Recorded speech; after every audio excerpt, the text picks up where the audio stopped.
ఈ గ్యాదరింగ్ ఏంటో మనందరికీ తెలుసు. వివిధ రంగాల్లో ఆంధ్రప్రదేశ్కి చెందినటువంటి వ్యాపారవేత్తలు, వివిధ రంగాల్లో సేవలు అందిస్తున్నటువంటి ప్రముఖులందరికీ కూడా అవార్డ్స్ ఇచ్చి రాజ్ న్యూస్ ఘనంగా సత్కరించబోతోంది.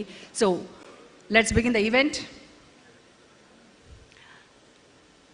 మన అతిథులు ఆలపాటి సురేష్ కుమార్ గారు, రఘురామకృష్ణంరాజు గారిని అవార్డీస్ని సత్కరించవలసిందిగా కోరుతున్నాము.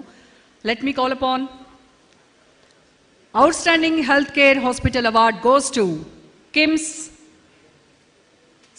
శిఖర్ హాస్పిటల్ గుంటూరు. డాక్టర్ విష్ణు ప్రసాద్ రావెళ్ల గారిని స్టేజ్ మీదకి రావాల్సిందిగా కోరుతున్నాము. కంగ్రాచులేషన్స్. భారతదేశంలోని అతి పెద్ద కార్పొరేట్ హెల్త్ కేర్ గ్రూపుల్లో ఒకటిగా నిలుస్తోంది. తెలంగాణ, ఆంధ్రప్రదేశ్, మహారాష్ట్ర, కేరళ, కర్ణాటకలో విస్తృతమైన సేవలందిస్తూ దేశంలోనే అత్యుత్తమ సేవలందిస్తోంది. 2000లో నెల్లూరులో స్థాపించిన 200 పడకల ఆసుపత్రితో ప్రారంభం కాగా ప్రస్తుతం 30కి పైగా ఆసుపత్రి యూనిట్లలో 9000 పడకలు అందుబాటులో ఉన్నాయి. చైర్మన్ డాక్టర్ బొల్లినేని భాస్కర్ రావు గారు, executive director and CEO doctor Bollineni Abhinay గారు, డైరెక్టర్ బొల్లినేని అద్విక్ గార్ల దార్శనిక నాయకత్వంలో కిమ్స్ ఆసుపత్రులు మల్టీ స్పెషాలిటీ నెట్వర్క్ గా విస్తరించాయి.